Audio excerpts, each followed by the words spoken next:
मुसलमान मेयर बनाए। पहले मेयर M.K. मुबीन थे, दूसरे मेयर मीर जुल्फिकार अली साहब थे, और पहले मेयर प्रकाश राव थे, और दूसरे सत्यनारायण थे, और आखिरी में आलमपल्ली पोचिया थे। 5 साल के इक़्तिदार में 3 गैर मुस्लिम को और 2 मुसलमान को मेयर बनाए। इस तरीके से हमारी इत्तेहाद और एकजहती की तारीख बनती गई, मजलिस इत्तेहादुल मुस्लिमीन की। सालार मिल्लत ने असेंबली के बल्दिया के इलेक्शन में मल्लापल्ली से कामयाब हुए 1960 में। 1962 में पत्थरगट्टी से MLA बने, और 1962 से मरे दम तक सालार मिल्लत एक इलेक्शन भी अपनी जिंदगी में नहीं हारे, हर इलेक्शन में कामयाब होते थे। हुकूमत की कोशिश होती कि मजलिस के कुछ MLA आ गए तो हमको फिक्र नहीं है, लेकिन एक सलाहुद्दीन अवैसी नहीं आना चाहिए।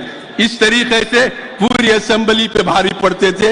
लिहाजा मैं आपसे कह रहा था कि मजलिस की तारीख रहने के बाद मजलिस आज मुकाम पे पहुंची है। मैं आपसे आखिरी में ये गुजारिश करूंगा, अपने अंदर इत्तेहाद को रखिए और अपनी जमात को मुस्तहकम कीजिए। हमारे मुल्क के हालात नए नए हैं, आने वाले दिनों के लिए हमको ये जरूरी है कि हम अपने इत्तेहाद के जरिए हर चीज का मुकाबला करें और अपनी तंजीम, अपनी सियादत के जरिए मुकाबला करें। आओ जम हो जाओ, इसमें ये सलाह आम है, इत्तेहादुल मुस्लिमीन शीराज इस्लाम है। शुक्रिया, खुदा मोहतरमुल मुकाम नकीब मिल्लत अलहाज बैरिस्टर असदुद्दीन अवैसी साहब, सदर कुल्ही मजलिस इत्तेहाद।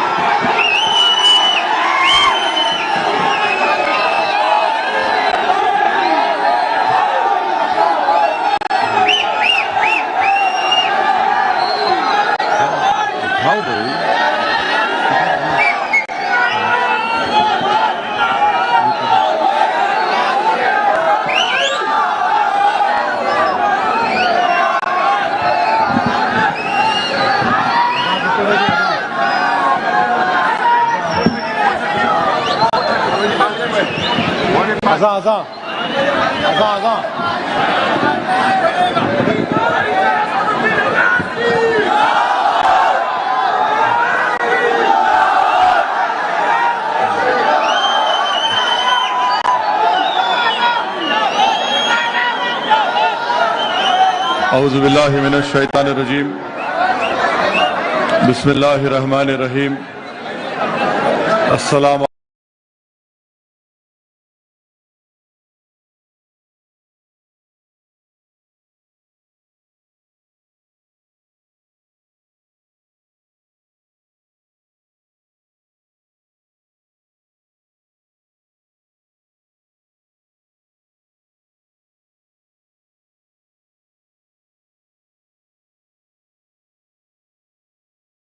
अलैकुम व रहमतुल्लाहि व बरकातुहू। उनका दिल की गहराइयों से शुक्रिया अदा करता हूँ कि आज आपने मजलिस इत्तेहादुल मुस्लिमीन की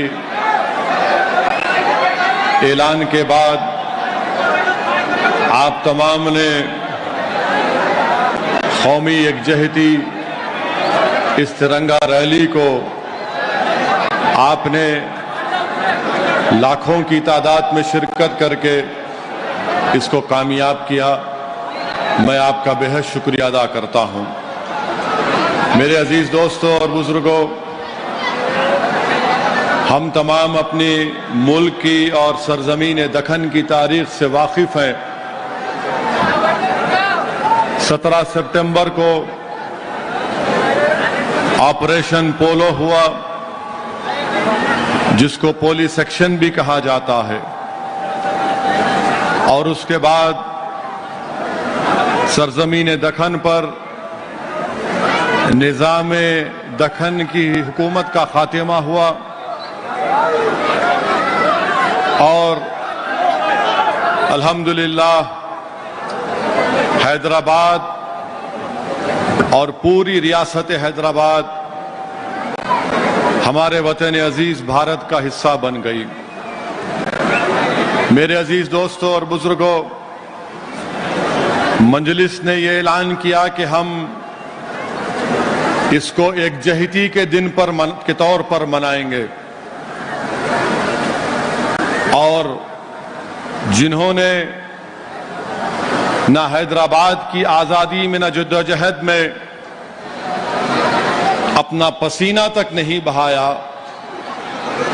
वो इसको लिबरेशन डे के तौर पर ऐलान करते हैं। सबसे पहली बात तो ये है कि मैं आपको तारीख में लेकर नहीं जाना चाहता, सिर्फ चंद अहम बातें बताना चाहूंगा। यकीनन हम तमाम को फख्र है और खुशी है कि हैदराबाद हिंदुस्तान और भारत का हिस्सा बना। निजाम की हुकूमत थी, मगर निजाम की हुकूमत कोई जमहूरी हुकूमत नहीं थी। निजाम की हुकूमत जागीरदारों के ऊपर मुश्तमिल थी। निजाम की हुकूमत में चंद मुट्ठी भर दौलतमंद जागीरदार थे जिनके पास हजारों लाखों एकड़ जमीन थी, उनकी हुकूमत थी। कोई जमहूरी हुकूमत नहीं थी, ना कोई दस्तूर था, ना अवाम को कोई हुकूक थे जैसा आज हमारे पास बाबा साहेब अम्बेडकर का बनाया हुआ संविधान है। जो लोग इसको लिबरेशन डे का नाम देते हैं, मैं उनसे मुखातिब होकर कह रहा हूं कि आप तमाम लोग झूठे हैं। आपने हैदराबाद की आजादी में अपना पसीना तक नहीं बहाया। और हकीकत यह है कि उस वक्त के गवर्नर जनरल राजगोपालाचारी ने आवाम से अपील की थी कि वो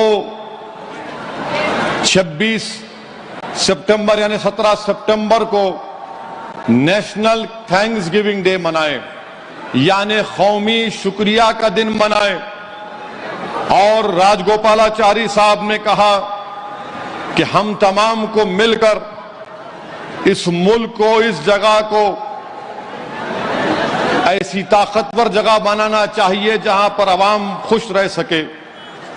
ये गवर्नर राजगोपालाचारी ने कहा था कि इसको शुक्रिया का दिन मनाना चाहिए।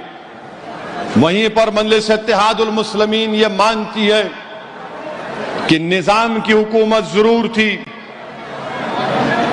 मगर क्या निजाम की हुकूमत, निजाम हुक्मरान थे तो क्या हैदराबाद भारत से अलग था? हैदराबाद भारत से जुड़ा हुआ था। यकीनन सबसे बड़ी रियासत एक जागीरदार या एक बादशाह की थी। 1 लाख स्क्वायर किलोमीटर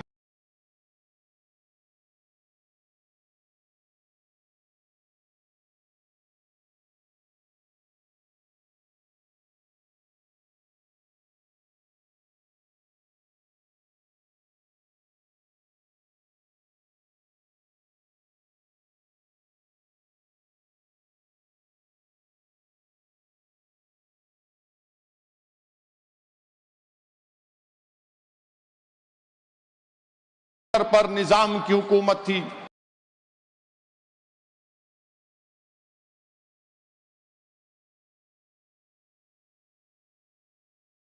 तो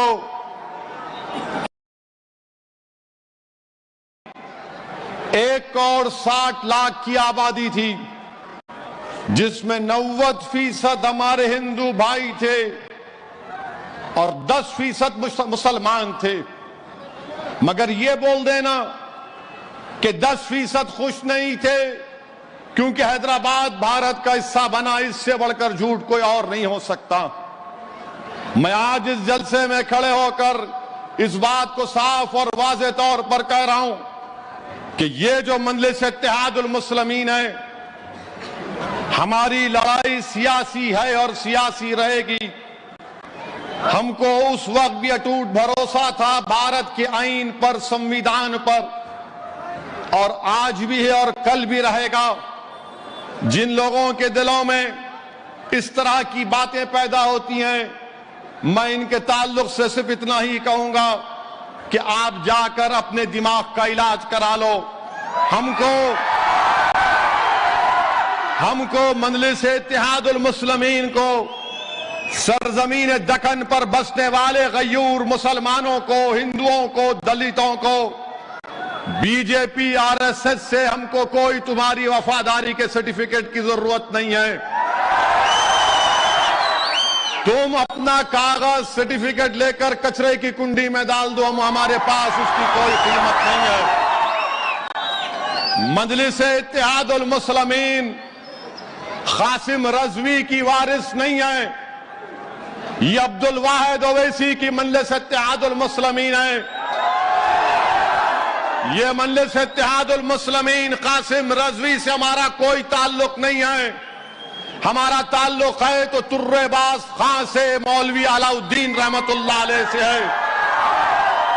ये वो मौलवी अलाउद्दीन है जिन्होंने सन 57 में मक्का मस्जिद की तारीखी मस्जिद के इमाम थे। मौलवी अलाउद्दीन रहमतुल्लाह अलैह ने मक्का मस्जिद में जुमे का खुतबा दिया और अवाम को अपने साथ लेकर सुल्तान बाजार में आज जो मौजूदा वुमेन्स डिग्री कॉलेज है उनके साथ तुर्रेबाज खां थे। अंग्रेजों की रेजिडेंसी का दफ्तर था। मौलवी अलाउद्दीन रहमतुल्लाह अलैह ने, तुर्रेबाज खां ने अंग्रेजों से मुकाबला किया। अगर काला पानी की सजा सबसे पहले किसी ने काटी 30 साल तो वो मौलवी अलाउद्दीन रहमतुल्लाह अलैह थे। तुर्रेबाज खां के गले में एक वजन लकड़ी डाल दी जाती थी कि तुर्रेबाज खान कभी सो ना सके। तुर्रेबाज खान अंग्रेजों की हिरासत से फरार हुए तो तूपरान के पास सालार जंग ने, उनके सिपाहियों ने अंग्रेजों के साथ मिलकर तुर्रेबाज खां को पकड़ा और तुर्रेबाज खां को गोली मारकर शहीद कर दिया। मौजूदा सुल्तान बाजार के पास तुर्रेबाज खां की लाश कई दिन तक लटकी भी रही। हम इन लोगों के वारिस हैं। जो रजाकार थे वो पाकिस्तान भाग गए, जो वफादार थे आज मोदी की आंख में आंख डालकर तिरंगा उठाकर अपने हक का मुतालबा कर रहे हैं। मेरे अजीज दोस्तों और बुजुर्गों, यकजहती हम क्यों कहते हैं? लोगों को एक करना है, लोगों को एक करना है, दिलों को मिलाना है। मगर बीजेपी दिलों को तोड़ने का नाम, बीजेपी लोगों में नफरत पैदा करना चाहती है। और मैं आज खुलकर कह रहा हूं कि निजाम की हुकूमत थी और निजाम की हुकूमत में निजाम ने मंदिरों को पैसे दिए थे, निजाम ने मंदिरों को पैसे दिए थे। यादगिर गुट्टा की मंदिर को निजाम ने 82,000 दिए। श्री रामबाग मंदिर को 5,000 ये ग्रांट हर साल मिलता था। भद्राचलम की मंदिर को निजाम ने 50,000 दिए। श्री बालाजी टेम्पल को निजाम ने 8,000 रुपये दिए। और पुणे में एक भंडारकर ओरिएंटल इंस्टीट्यूट है, निजाम ने पहले 20,000 रुपये दिए, उसके बाद 1,25,000 रुपये निजाम ने महाभारत के लिए दिए। निजाम के लिए थाली नहीं मारना है, बता रहा हूं, तारीख का हिस्सा है, तारीख का एक हिस्सा है। ये बीजेपी आरएसएस वाले हमको बोलते हैं निजाम से इनका ताल्लुक है, कासिम रजवी से इनका ताल्लुक है। अरे हमारा ताल्लुक निजाम से नहीं है, हमारा ताल्लुक मौलवी अलाउद्दीन से, तुर्रेबाज खां से, मुजाहिदीन आजादी से है। और फिर भंडारकर ओरिएंटल इंस्टीट्यूट को निजाम ने 1,25,000 रुपये दिए, तो उससे महाभारत का तर्जुमा हुआ। फिर बनारस हिंदू यूनिवर्सिटी, मालविया साहब जिसको मोदी साहब बहुत चाहते हैं, वो भी आजादी के मुजाहिद हैं, हम उनकी कदर करते हैं। उनको बनारस हिंदू यूनिवर्सिटी के शायद चांसलर या वाइस चांसलर महाराजा बीकानेर थे। उन्होंने निजाम को खत लिखा कि बनारस हिंदू यूनिवर्सिटी को कुछ पैसे दीजिए, तो निजाम ने 35,000 रुपये दिए। फिर उसके बाद फिर कहा कि फिर पैसों की जरूरत है, तो निजाम ने 1 लाख रुपए दिए।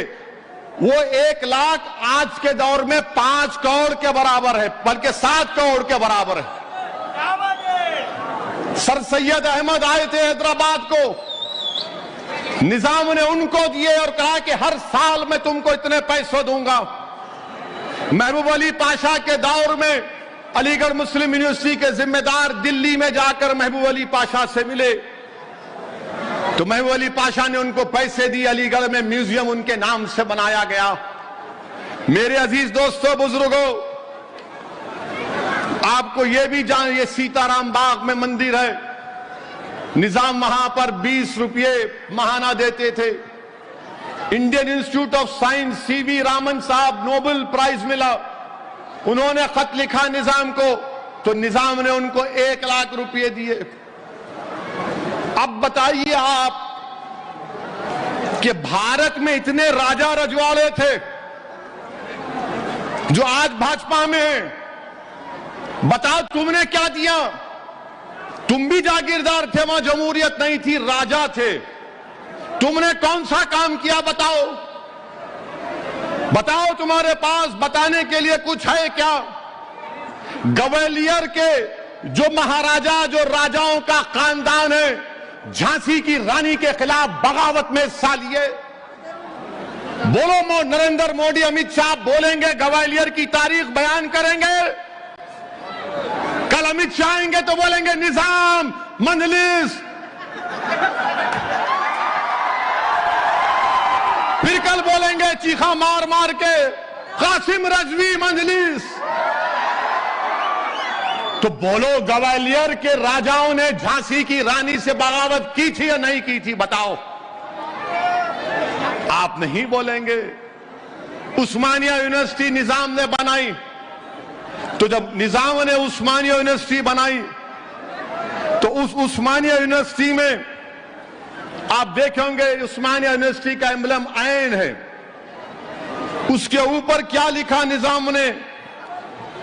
हिंदी में निजाम ने लिखा, तमो सोमा ज्योतिरगमय, यानी आप जो उपनिषद को जानते हैं वो मुझसे अच्छी तरह उसको बयान तलफ्फुज में बोल सकेंगे। उसके माने यह है कि हमको अंधेरे से निकालकर रोशनी में लेकर आ। ये उपनिषद की एक उसमें से लिखा, निजाम ने लिखा जब लोगो बनाया गया था उस्मानिया यूनिवर्सिटी का। फिर हिंदी में, तेलुगु में निजाम ने लिखा कि विश्वविद्यालय, फिर अंग्रेजी में उस्मानिया यूनिवर्सिटी। ये उस्मानिया यूनिवर्सिटी में उर्दू पढ़ाई जाती थी, मगर अंग्रेजी कंपलसरी पढ़ना पड़ता था। आपको मालूम, दुनिया में सबसे पहले अंग्रेजी की कुरान किसने छापी? पिकथाल ने। और उसका पैसा कौन दिए? निजाम दिए थे। मैं निजाम की तारीफ में नहीं बोल रहा हूं, मगर तारीख को बयान कर रहा हूं।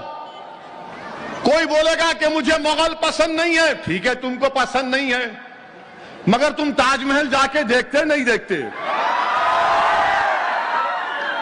बीजेपी को मुगलों से नफरत है, मगर लाल किले पर मोदी झंडा लहराते हैं। बीजेपी को निजाम से नफरत है, मगर बरसों गंडी पेट हिमायत सागर का पानी हम तमाम पिए। बीजेपी को निजाम से नफरत है, मगर उस्मानिया में दिमाग का इलाज भी करवाए। ये तारीख का हिस्सा है, इसको मैं नहीं बदल सकता। मैं आजाद हिंदुस्तान में पैदा हुआ, आप तमाम आजाद हिंदुस्तान में पैदा हुए, मगर बीजेपी इस तरह उसको तोड़ मोड़ कर पेश करती है कि ऐसा हुआ था, ये हुआ था। अच्छा, 1908 में हैदराबाद में सैलाब आया था, सैलाब। अगर आप सिद्धियंबर बाजार जाएंगे ना कभी, मालूम सिद्धियंबर बाजार कहां पर है? तो वहां एक मस्जिद है, मस्जिद के ऊपर एक निशान है, देखो आप, वो बोलेंगे यहां तक पानी आ गया था। सिद्धियंबर बाजार में मस्जिद है, जाकर देखो आप। तो उसके बाद महबूब अली पाशा को हमारे ब्राह्मण भाइयों ने कहा कि महबूब अली पाशा, आप मूसा नदी में उतरिए और जो हमारे आलाजाद के हिंदू भाई जो जनेऊ पहनते हो कहीं वो तागा पहनकर आप नदी में कुछ वो उसको पेश करिए। महबूब अली पाशा वो भी किए। बोलो अमित शाह, ये भी तो बोलो, कल आप आ रहे हैं, इसके ऊपर नहीं बोलेंगे। उसके बाद अजंता के एलोरा अजंता मालूम, तुम लोगों को खाली फोन मालूम।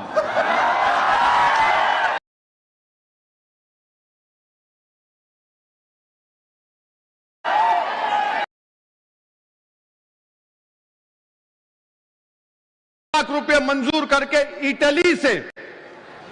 इटली से माहिरीन को बुलाया था जनता के पेंटिंगों को बचाने के लिए, वो भी तो बोलो। जो गलती किए तो गलत है, जो काम किए तो काम कहे, बोलो। और उसके बाद मेरे अजीज दोस्तों, हैदराबाद में निजाम के प्राइम मिनिस्टर कौन थे? महाराजा किशन प्रसाद कायस थे।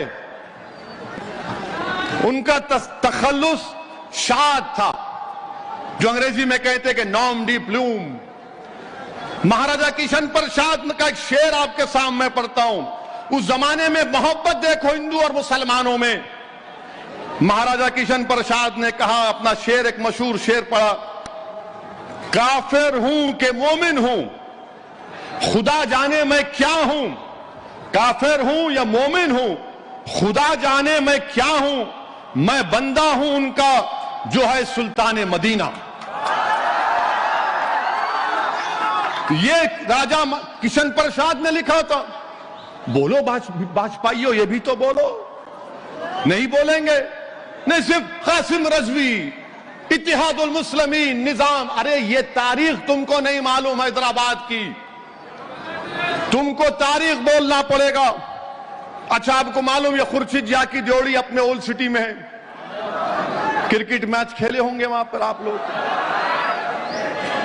वहां पर खुर्शीद जाही फैमिली वाले नाग पंचमी त्योहार को बड़ी जोशो खरोश से मनाते थे। नाग पंचमी त्योहार हिंदू भाइयों का है। मालवाला पैलेस में जब 11 रबीउल अव्वल आती तो उसको चरागों से रोशन करते किशन प्रसाद। ये मोहब्बत थी। और फिर उसके बाद मेरे अजीज दोस्तों और बुजुर्गों, आप ये भी जानते हैं कि 1911 में निजाम ने फांसी की सजा खत्म कर दी। 1911 में कैपिटल पनिशमेंट नहीं था। निजाम कॉलेज किसने बनाया? इमदादुल मुल्क ने। उसके प्रिंसिपल कौन थे? उसके प्रिंसिपल थे डॉक्टर अघोरानाथ चट्टोपाध्याय। ये कौन थे? सरोजनी नायडू के वालिद थे। सरोजनी नायडू हैदराबाद की अजीम मुजाहिद आजादी थी। लंदन को पढ़ने के लिए गई तो निजाम ने फरमान जारी किया कि लो स्कॉलरशिप लो। निजाम ने अंबेडकर से कहा था कि आप आकर यहां के जज बनो। बास जगह लिखा गया कि निजाम ने अंबेडकर के इंस्टीट्यूट को जमीन भी दी। वो देखना पड़ेगा, शायद जो लोग जो जानते हैं वो बता सकेंगे। मेरे अजीज दोस्तों और बुजुर्गों, ये हकीकत है। ये तारीख को कोई नहीं बदल सकता, कोई नहीं बदल सकता तारीख को। मगर जो तारीख में हुआ कि भारत का हिस्सा हैदराबाद बना, तो याद रखो, हैदराबाद के बगैर भारत अधूरा है और हैदराबाद भारत के बगैर अधूरा है। ये चीज समझने की जरूरत है। अब हम कब मुखालिफ थे? नहीं, जब 17 सितंबर ने मंदलिस बोलती नहीं मनाना, हम नहीं मनाना। अरे तुम थे का बाबा, तुम तो चूहे की बिल में छुपे हुए थे, सांप की बिल में छुपे हुए थे। हम जब भी थे, आज भी और कल भी रहेंगे। सन 57 की जंग आजादी में आरएसएस नहीं थी, बीजेपी नहीं थी। 47 में मुल्क आजाद हुआ, कुछ भी नहीं। 48 में पुलिस एक्शन हुआ, कुछ भी नहीं, मगर अब इन्हों बांकड़े पहलवान आके नहीं, मैं वफादार। देख लिए एक झलक आज की। आप लोग थके मजा आया? सुन लो। अच्छा, एक सवाल का जवाब दो। क्या आप तमाम लोग खुश नहीं हैं कि हैदराबाद भारत का हिस्सा बना? आइए जोर से बोलो, बहरे हैं हम लोग। और जोर से नारा लगा के बोलो, भारत भारत। शायद पहुंच गए होंगी दीवानों भारों को, कुछ सुनाई नहीं देता उन लोगों को। खाली व्हाट्सएप यूनिवर्सिटी के माहिर है, जो आ गया व्हाट्सएप में पढ़ लेते। मेरे अजीज दोस्तों और बुजुर्गों, हम क्या बोलते हैं कि जब तारीख है, तारीख में यह भी हुआ, कितने बजे अज़ान है? 5 बजे से पहले खत्म करेंगे। तारीख में यह भी हुआ कि जब मुल्क आजाद हो गया तो निजाम ने बहुत बड़ी गलती की। 7वें निजाम ने गलती की, बल्कि मैं तो कहूंगा कि 7वें निजाम ने हिमाकत की। निजाम के साथ वॉल्टर माउंटन ने गद्दारी की और उनके साथ जो उनकी काउंसिल के मिनिस्टर थे, उन तमाम ने गलत मशवरे दिए। मेरे अजीज दोस्तों और बुजुर्गों, निजाम को भारत में उस वक्त जो हुकूमत बनी आजादी के बाद, उस वक्त उनको एक एग्रीमेंट दिया गया था। 15 जून 1948 को एग्रीमेंट दिया गया था। उस एग्रीमेंट में निजाम को हैदराबाद की रियासत के लिए इतनी रियायतें दी गई थी। क्या हुआ?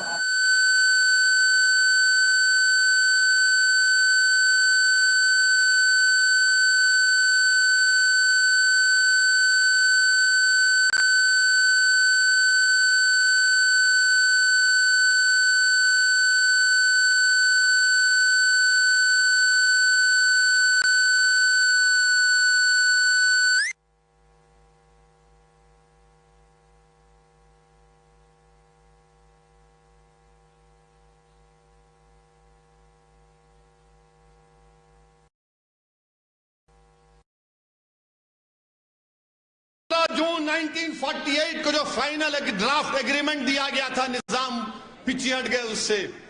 अगर वो एग्रीमेंट ले लेते निजाम तो पुलिस एक्शन नहीं होता था, ऑपरेशन पोलो नहीं होता था, मगर निजाम को सब्ज बाग दिखाया गया। उसमें कासिम रजवी ने भी सब्ज बाग दिखाया, वॉल्टर माउंटन ने भी दिखाया। निजाम के जो वजीर थे उन, बल्कि मैं तारीख में पढ़ा हूं कि माउंटबेटन देहरादून जाकर उस वक्त के डिप्टी प्राइम मुलाकात करके ये ड्राफ्ट बताए और कहा कि इसको कबूल कर लो। तो डिप्टी प्राइम मिनिस्टर कबूल किए, मगर निजाम मुकर गए उससे, बोले नहीं, इसमें और 3 चीजें इजाफा करो। आपको मालूम, निजाम को कोई मशवरा दिया था कि आप गोवा को खरीद लो, तो उस वक्त के अंग्रेजों के वायसराय ने कहा तुम गोवा तुम्हारे को पुर्तगाली के पास है, वो नहीं बेचेंगे। तो किसी ने कहा नहीं, हम उनको समझा लेंगे, जैसा अपने पास होता ना, आप फिक्र मत करो हम समझा लेते, उसको उन्हें समझता ही नहीं। उन्हें अरे वो फिक्र मत करो मैं समझा लेता हूं, उन्हें समझता ही नहीं। तो पुर्तगाली, तो उस वक्त के वायसराय ने एक कागज पर उतार कर बताया ये हैदराबाद रियासत है और यहां गोवा है, इतने बीच में आपको भारत के इलाके से जाना पड़ेगा, आपको कहां परमिशन मिलेगा। इस तरह की बातें होती थी कि गोवा खरीद लेंगे। और आपको मालूम, हैदराबाद में पुलिस एक्शन का जिम्मेदार बहुत से लोग हैं, जिसमें जिना भी शामिल है। मोहम्मद अली जिना मोहम्मद अली जिन्ना ने, बल्कि मोहम्मद अली जिन्ना को 1 नवंबर 1947 को माउंटबेटन लाहौर गए और जाकर उनसे कहा कि जिन्ना, हैदराबाद, कश्मीर और जूनागढ़ में प्लेबिसाइट करा देंगे। तो जिन्ना ने इनकार किया कि हैदराबाद, जूनागढ़, कश्मीर में प्लेबिसाइट कराएंगे। जिन्ना ने इनकार कर दिया। जिन्ना ने कहा कि मैं मंजूर नहीं करता हूं। जबकि जिन्ना भोपाल के नवाब से कह दिए थे कि मैं आपकी मदद नहीं कर सकता। जब 4 अगस्त 47 को जिन्ना दिल्ली से पाकिस्तान अब जा रहे थे, तो हैदराबाद की निजाम की काउंसिल ऑफ मिनिस्टर्स ने जाकर जिन्ना से मिला। तो जिन्ना ने क्या कहा मालूम उनको? उस्मान अली खान से कह दो कि वो शहीद हो जाएं, मर जाएं। इस तरह की बात जिन्ना ने निजाम के ताल्लुक कैसे कहा? निजाम के तक कहा कि आप निजाम से बोल दो कि अगर बंदूक में गोलियां नहीं है, जरूरत नहीं है, टैंक में पेट्रोल नहीं है, कोई जरूरत नहीं है, निजाम को बोलो शहीद हो जाओ। 1 करोड़ 60 लाख, 1 लाख मर रकबा मील पर की बड़ी रियासत के ताल्लुक से जिन्ना ने यह कहा। जिन्ना ये चाहते थे कि हमेशा हैदराबाद में गवर्नर होती रहे। ये तारीख आपको बता रहा हूं ताकि आपको मालूम हो सके। मेरे अजीज दोस्तों और बुजुर्गों, फिर उसके बाद क्या हुआ? 17 सितंबर को पुलिस एक्शन हुआ। और पुलिस एक्शन जब हुआ, पुलिस एक्शन में तबाही और बर्बादी, लूटम लाट, औरतों की अस्मत रेजी, बौलियां भर गई थी औरतों की लाशों से। तो पंडित नेहरू वजीर आजम थे, उन्होंने, गवर्नमेंट ऑफ इंडिया ने पंडित सुंदर लाल की एक कमेटी को भिजाया कि हैदराबाद जाओ और जाकर मालूम करो कि क्या हालात हैं, क्या वाकयात हैं। तो पंडित सुंदर लाल के साथ काजी अब्दुल गफ्फार भी थे। वो हैदराबाद को आए। कब आए हैदराबाद को? हैदराबाद को आए 29 नवंबर 1948 को। 21 दिसंबर तक हैदराबाद की रियासत में रहे। 16 जिलों में से 9 जिलों में उन्हें दौरा किया। 7 डिस्ट्रिक्ट हेडक्वार्टर पर गए, 21 शहर में गए, 23 गांव में गए और रिपोर्ट बनाकर पंडित सुंदरलाल ने लिख कर दिया नेहरू को, मरकजी हुकूमत को, कि हैदराबाद में 40,000 लोगों का कत्लेआम हुआ। 40,000, 40,000 लोगों का कत्लेआम हुआ। हम यही बोलते हैं कि आप उस रिपोर्ट को बताओ, मान लो उसको। ये मेरी रिपोर्ट नहीं थी, ये निजाम की भी रिपोर्ट नहीं थी, ये तो नेहरू ने पंडित सुंदरलाल को भिजाया था। और उस रिपोर्ट में लिखा गया था कि बौलियां भर गई थी। एक बौली से तो बच्चे, जब लाशें निकाली गई तो बुरखे में एक औरत है और उसके सीने से लगा हुआ उसके बेटे की लाश भी निकली। ये तारीख है, इसको कोई डिनाई नहीं कर सकता। आप मानो पंडित सुंदरलाल की रिपोर्ट को। मैंने पढ़ा पंडित सुंदरलाल की रिपोर्ट को। नेहरू मेमोरियल में दिल्ली में आज भी चले जाओ, रिपोर्ट आपको मिल जाएगी। बताओ भाजपा वालों, क्या तुम मानोगे इस रिपोर्ट को? ये रिपोर्ट है तो उस वक्त हैदराबाद में ये तमाम मुखालिफिन बोले नहीं नहीं ये रिपोर्ट गलत है। हैदराबाद में कोई बाहर का आदमी नहीं आ सकता था क्योंकि मिलिट्री थी। कैसे अंदर आ गए पंडित सुंदरलाल? उनको स्पेशल परमिशन मिला। मिलिट्री के जनरल जैन चौधरी थे, चौधरी साहब थे, उन्होंने उनके साथ दौरा किया। वो रिपोर्ट है आज भी, मगर तुम नौजवान पढ़ते नहीं हो। जब से ये सेल फोन आया, लाइब्रेरियां और किताबें वीरान पड़ चुकी हैं। तुमको सिर्फ सेल फोन पे टिकटॉक से, इंस्टाग्राम से मोहब्बत है नौजवानों, तुमको तारीख पढ़ने से मोहब्बत नहीं है। तारीख पढ़ो नौजवानों, मुस्तकबिल तुम्हारा रहने वाला है। पंडित सुंदरलाल की रिपोर्ट में ये सब बातें लिखी गई। अच्छा, फिर ये बोलते नहीं रिपोर्ट झूठ है। रिपोर्ट सच है। और रिपोर्ट की सच्चाई की एक बात आपके सामने पढ़ के सुनाता हूं, सुन लो आप। किसने कहा था ये देख लो आप। नेहरू ने, मैं अंग्रेजी में पढ़ रहा हूं, नेहरू ने चौधरी को 27 दिसंबर 1948 को लिखा। अब जिसको अंग्रेजी आती जरा समझ जाइए, मैं मुख्तसर से तर्जुमा कर दूंगा। नेहरू ने लिखा कि Hyderabad is a big and ticklish problem by itself, it becomes even more important from it are all India implications and even some international implications. It has become the touchstone of our treatment of the minorities, more especially the Muslims. Whatever the facts might be, there can be no doubt that Muslims not only in Hyderabad but outside believe that the Hindus of Hyderabad, or some of them, have behaved very badly towards the Muslims after the surrender. The Muslims of Hyderabad are completely down and out. To some extent, this is inevitable because they suddenly lost the dominating position they had.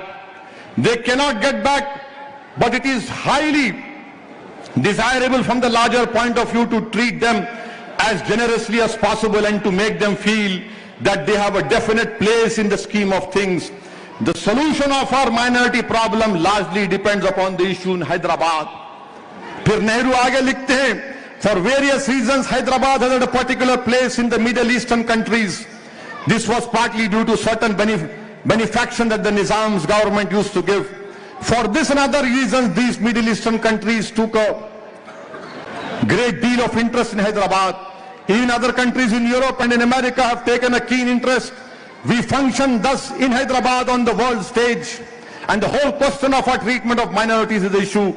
Pakistan, of course, will make the most of anything it can get hold of against us. फिर आगे नेहरू ने लिखा, a very large number of Muslims in Hyderabad depended on government employment. If they find that this is close to them, they will despair and probably take to communist methods. फिर नेहरू आगे लिखते हैं, अब ये बड़ा इंपॉर्टेंट है, नरेंद्र मोदी तक ये बात पहुंचेगी कि नेहरू ने क्या कहा। नेहरू ने कहा कि my own impression is that much of the trouble in Hyderabad on the part of Hindus was due to the Arya Samaj elements as well as certain RSS elements. The Arya Samaj in Hyderabad has been for many past years a very troublesome body and has done a lot of mischief.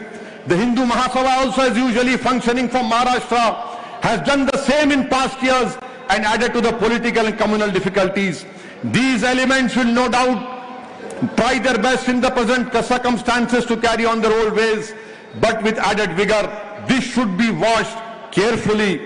I gather an impression, how far it is correct I do not know, that the retaliation or whatever it was against the Muslims took place far more, had relatively suffered less from the Razakar atrocities. If this is true, this leads me to think that the special elements from inside Hyderabad or outside were largely responsible for their misdeeds. ये कहां पे बोला नेहरू ने? SWJN Volume 9, page number 275, 276. ये नेहरू ने कहा। ये बोलते, अच्छा फिर ये सबके सब बोलते हैं कि मुसलमान पुलिस सेक्शन से पहले मुसलमानों में रजाकारों ने भी हिंदुओं पर जुल्म किया और हिंदू भाइयों की तरफ से भी मुसलमानों पर जुल्म हुआ। ये कोई इनकार नहीं कर सकता, ये तारीख का हिस्सा है। पंडित सुंदरलाल की रिपोर्ट से कह रहा हूं मैं, अगर बयान करूंगा, पंडित सुंदरलाल की रिपोर्ट पढ़ूंगा, तो तुम यहां से रोते हुए नहीं जाओगे, हिचकियां लेकर जाओगे अपने घरों को। अगर मैं पंडित सुंदरलाल की रिपोर्ट की 2 पैराग्राफ पढ़ूंगा तो पूरा मजमा हिचकियां लेकर अपने घरों को जाएगा। मगर मैं तुमको रुलाना नहीं चाहता, क्योंकि मैं तुमको उम्मीद देना चाह रहा हूं कि हैदराबाद भारत का हिस्सा बना, वो हमारे लिए फख्र का और हमारे लिए खुशी की मिसाल है। हम उस खुशी को बरकरार रखेंगे। इसीलिए हम कहते हैं कि पंडित सुंदरलाल की रिपोर्ट को पढ़ो। और पंडित सुंदरलाल की रिपोर्ट ने यह भी कहा कि हिंदुओं ने मुसलमानों को बचाया, हिंदुओं ने मुसलमानों को बचाया, अपने गांव में घरों में भी रखा। मेरे अजीज दोस्तों और बुजुर्गों, वो मिसाल हमको पेश करना है। और यह भी मालूम हुआ कि शोलापुर में दलितों की जमीन थी। दुर्रा लोगों ने दलितों की जमीन छीन ली, उन पर जुल्म किया। बताओ कौन थे वो लोग? वो दुर्रा लोग कौन थे? बोलो मेरे को। आपको मालूम मेरे अजीज दोस्तों और बुजुर्गों, उस जमाने में बल्कि जब एक तारीखी चीज मैं भूल गया, आपको बताऊंगा, जब निजाम हुकूमत हिंद से बात कर रहे थे तो जमात इस्लामी के बानी मौलाना मौदूदी ने एक खत लिखा कासिम रजवी को। 25 दिसंबर 1947 को मौलाना मौदूदी ने पाकिस्तान से खत लिखा कासिम रजवी को और कहा कि अगर मिलिट्री कन्फ्रंटेशन होगा कासिम रजवी, तो सबसे ज्यादा नुकसान मुसलमानों का होगा। मौलाना मौदूदी ने अपने खत में लिखा कि एग्रीमेंट करो, हुकूक हासिल करो मुसलमानों के लिए, तालीमी समाजी उनके तहफ्फुज के लिए एग्रीमेंट करो। मगर कासिम रजवी तैयार नहीं थे। कासिम रजवी को जुनून चढ़ चुका था। कासिम रजवी ने तकरीर करके कहा कि मैं दिल्ली के लाल किले पर सल्तने आसिफ जाही का झंडा लहराऊंगा। ये कोई बात है? कोई अज़ां हो रही, एक अज़ां के लिए रुकते हैं, फिर तकरीर करूंगा।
मेरे अजीज दोस्तों और बुजुर्गों, मौलाना मौदूदी साहब का खत यादों के खतूत जो मौलाना मोहम्मद यूनुस ने लिखा उसमें मिल जाएगा।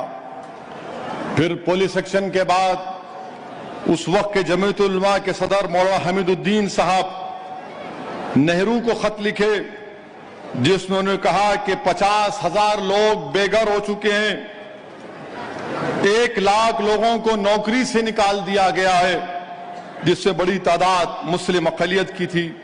ये तारीख में है, इसको कोई डिनाई नहीं कर सकता।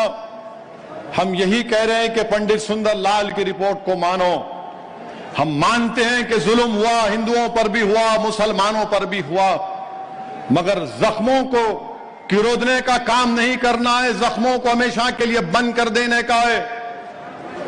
और एक बात याद रखिए कि अगर हम इसी तरह अगर भाजपा नफरत को फैलाती रहेगी बीजेपी, तो फिर नफरत से नफरत बढ़ेगी और फिर मोहब्बत का खात्मा हो जाएगा।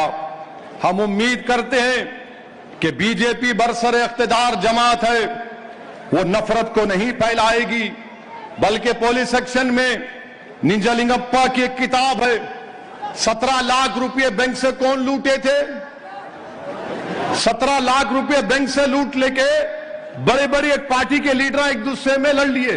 वो हैदराबाद में बोलते ना, चोरा चोरा गांव मिलके बांट के खा लिए। 17 लाख रुपए लूटे। किताब पढ़ो निजलिंगप्पा की।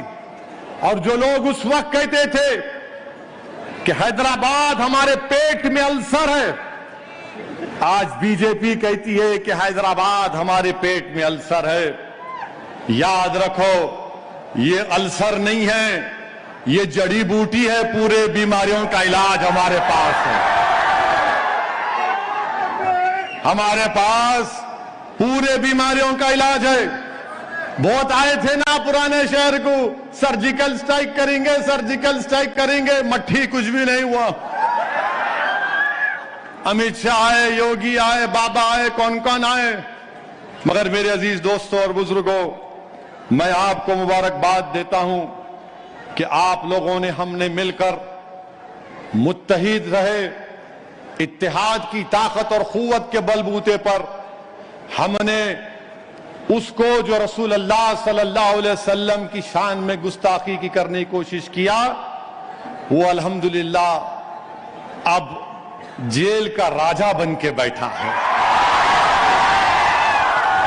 यह आपका इत्तेहाद था, यह आपका इत्तेहाद था।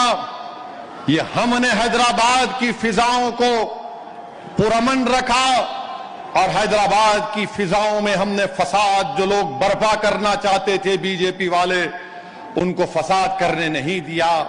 मेरे अजीज दोस्तों और बुजुर्गों, जम्मू में मुसलमानों का कत्लेआम हुआ, जम्मू में मुसलमानों का कत्लेआम हुआ, लाखों की तादाद में मुसलमान जम्मू में मरे, उसका भी इकरार नहीं होता। आपको मालूम कि 62 में चीन से जंग हुई तो कलकत्ता में चीनी रहते थे, भारत के थे, हजारों की तादाद में उन चीनियों को जो भारत के थे राजस्थान ले जाकर जेल में डाल दिया गया उनको, उसका भी इकरार नहीं होता। तो हम ये बोलना चाह रहे हैं आप लोगों को जो हुकूमत कर रहे हैं, जम्मू के मुसलमानों के कत्लेआम को मानो। आप, जम्मू के राजा ने जम्मू के मुसलमानों का कत्लेआम किया था। और अगर तुमको यकीन नहीं है असदुद्दीन अवैसी की बात का, तो सुनो ये किसने कहा था और कब कहा था। ये क्या कहा था कि महात्मा गांधी ने 27 नवंबर 1947 को गांधी ने कहा था, क्या कहा था गांधी ने? Gandhi referred to the considerable excesses by the Hindus in Jammu. This has not been fully reported in the newspapers. M.K. Gandhi, 1984, page 115. On 25th December 1947, Gandhi held Maharaja Hari Singh responsible. और आज नरेंद्र मोदी की सरकार उस राजा की खुशी में छुट्टी का ऐलान करती है। उस राजा की खुशी में, बताओ तुम कैसे गांधी के चाहने वाले हो कि गांधी ने कहा, Gandhi held Maharaja Hari Singh responsible. He elaborated a large number of Muslims have been killed there, and Muslim women. और गांधी ने कहा मुस्लिम खवातीन के बारे में have been dishonored. The Maharaja should clearly say that he is no longer the ruler. It is the Muslims of Kashmir who are the real rulers, and they may. ये गांधी ने कहा था. तो जिसने जम्मू में मुसलमानों का कत्लेआम करवाया उस राजा के लिए छुट्टी का ऐलान करती है, जिसको गांधी ने कहा था कि वो जिम्मेदार है, मगर उसका कोई जिक्र नहीं होता. मेरे अजीज दोस्तों और बुजुर्गों, मेरी आप तमाम से ही गुजारिश है कि जब उदयपुर में उस कन्हैया लाल को दो पागलों ने, अहमकों ने एक जानवर की हरकत करके एक कन्हैया लाल की गर्दन काट दी, उसका कत्ल किया, तो उसके बाद टीवी मीडिया पर ये लोग बोलना शुरू कर दिए, कुरान जो है इनको कत्ल करने के लिए कहता है. बोलते ना, देखा होगा, अरे ये तो कुरान बोलते हैं, इनके प्रॉफेट मोहम्मद के नौजुबिल्ला हदीसों को गलत कोट कर दिए. अब मैं आज के जलसे में अपनी बात को खत्म करने से पहले मैं एक किताब पढ़ा हूं. उस किताब का नाम है नाथूराम गोडसे की किताब. उस किताब में उसने लिखा कि मैं गांधी को क्यों कत्ल किया. गोडसे जब फांसी पर चढ़ाने के लिए लेकर जा रहे थे नाथूराम गोडसे को और आप्टे को, तो गोडसे ने अखंड भारत अमर रहे, वंदे मातरम पढ़ा और कहा, गाना गाया, नमस्ते सदा वत्सले. अब यही नमस्ते सदा वत्सले आरएसएस के लोग अपनी रोज सुबह से शुरू करते हैं. नमस्ते सदा वत्सले. तो क्या मैं भी उंगली उठाऊं? मैं भी उंगली उठाऊं तुम पर? और जब गोडसे को फांसी दी जा रही थी तो गोडसे ने अपनी मां को अब खत लिखा. खत लिखकर गोडसे ने गीता और महाभारत के वाकयात को लिखा और कहा कि गांधी के कत्ल को उसने जस्टिफाई किया. तो हर दहशतगर्द जब किसी का कत्ल करता है तो उसकी कत्ल और गारतगिरी को, दीन को, किसी मजहब के किताबों को इस्तेमाल करके जस्टिफाई करता है. तो बोलो गोडसे ने जब कहा यह सच था या गलत था? नहीं बोलेंगे. गोडसे ने जब उसको फांसी दी जा रही थी तो गोडसे के दोस्त करकरे और गोपाल उससे फांसी से एक दिन पहले आके मिले और आकर गोडसे ने उनसे कहा कि कौन सी किताब पढ़ो. बोलो टीवी चैनल वालों, बोलो, जो जालिमों ने हरकत की कन्हैया लाल से तुमने इस्लाम पर उंगलियां उठाई. बताओ, गोडसे की जब बात आती तो क्या गोडसे तुम्हारा दामाद होने वाला था या बेटा था? गोडसे की मोहब्बत में दीवाने हो जाते और तुम ये समझ रहे कि हम नहीं पढ़ते. गोडसे ने क्या क्या किया अगर मैं बयान करूंगा तो बहुत देर हो जाएगी. ये नाथूराम गोडसे जिसने एक जई में गोलियां दाग दी आप्टे के साथ, और ये सब चीजें हैं. और गोडसे ने क्या कहा था? गोडसे ने शिमला में हाई कोर्ट में केस अपील चल रही थी. गोडसे ने 5 घंटे तकरीर की कोर्ट के सामने. और गोडसे ने क्या कहा? बार बार गोडसे हैदराबाद का नाम ले रहा था और गोडसे ने कहा कि गांधी बुज़दिल है, गांधी हिंदू मुस्लिम इत्तेहाद के लिए रोजा रखता है, गांधी को मारना जरूरी है. और गोडसे ने कहा कि अगर गांधी जिंदा रहता तो गांधी कासिम रजवी को अपना बेटा बना लेते. हम तो नहीं बोले कासिम रजवी को, गोडसे ने कहा. ये छुपा सकते हैं आप इस बातों को? मेरे अजीज दोस्तों और बुजुर्गों, इसीलिए मैं आपसे अपील कर रहा हूं कि आप तारीख को पढ़िए और याद रखिए, फख्र से कहिए कि हमारा ताल्लुक उस पुरानी मंजलिस से नहीं है, हमारा ताल्लुक कासिम रजवी से नहीं है, हमारा ताल्लुक रजाकारों से नहीं है. ये हमारी मजलिस है जिसको हमारे बुजुर्गों ने अपने खून पसीने से ताकतवर बनाया. ये हमारी मंजलिस है जो भारत के संविधान के तहत गरीब और मजलूमों के हुकूक के लिए लड़ रही है। बल्कि फख्र मिल्लत अलैहिर्रहमा अब्दुल वाहिद ओवैसी ने मंजलिस के अहिया के बाद उसको हिंदुस्तान के दस्तूर के ताबे करके फिसल मंडे के जलसे में अब्दुल वाहिद ओवैसी ने कहा था कि मेरा काम भी यह भी होगा कि मैं हिंदू मुसलमानों में इत्तेहाद पैदा करूंगा। अब्दुल वाहिद ओवैसी की तकरीर आज भी है। मगर आज आप देखते हैं अजीज दोस्तों, हम तुर्रेबाज खान और मौलवी अलाउद्दीन, ये हमारे लिए हम इनके जानशीन हैं। ये तमाम लोग बोलते रहेंगे, मगर अल्हम्दुलिल्लाह ये एकजुहती का दिन है और एकजुहती के तौर पर इसको मनाना चाहिए। और हमने बता दिया कि अगर हम एक जुलूस निकालते हैं, जब रोड पर निकलते हैं, तिरंगा लेकर कोई 100-200 नहीं आते। अब ये बीजेपी वाले पकड़ आजा आजा आजा आजा आजा आजा इधर से पकड़, इधर। अल्लाह आपको सलामत रखे। आपको कोई दिए कुछ?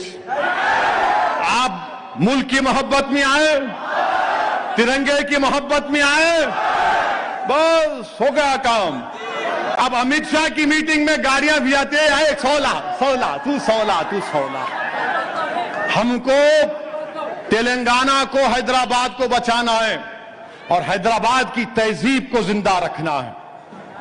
हैदराबाद की तहजीब को जिंदा रखना। हैदराबाद की तहजीब में अदब, तमद्दुन में, उसमें इखलास, जबान में मिठास, भाईचारगी, हिंदू मुसलमान दलितों से मोहब्बत, ये हैदराबाद की तहजीब है मेरे दोस्तों। इस तहजीब को आपको जिंदा रखना है।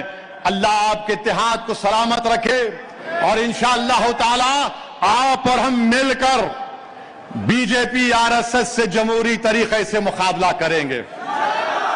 पूरों का साथ है ना मेरे भाई? जरा जोर से बोलो तो मेरे साथ नारा लगाओ, नारे तकबीर, हिंदुस्तान, भारत, भारत। अस्सलाम वालेकुम व रहमतुल्लाहि व बरकातहू।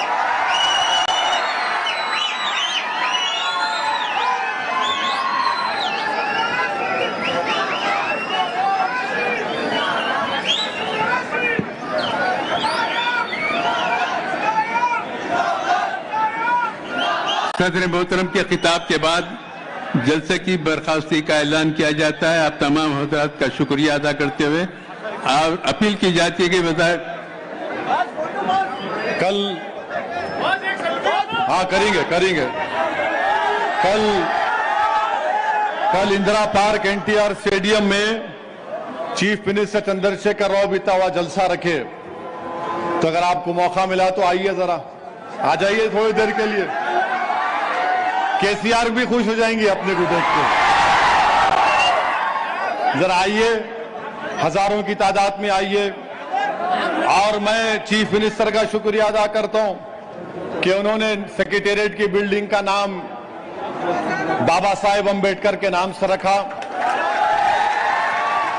और हम देश के प्रधानमंत्री से डिमांड करते हैं कि नई पार्लियामेंट बिल्डिंग का नाम अंबेडकर के नाम से रखो।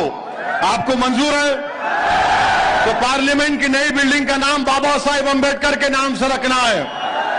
मोदी जी रखेंगे या चीता की तरह तेज चले जाएंगे नहीं मालूम।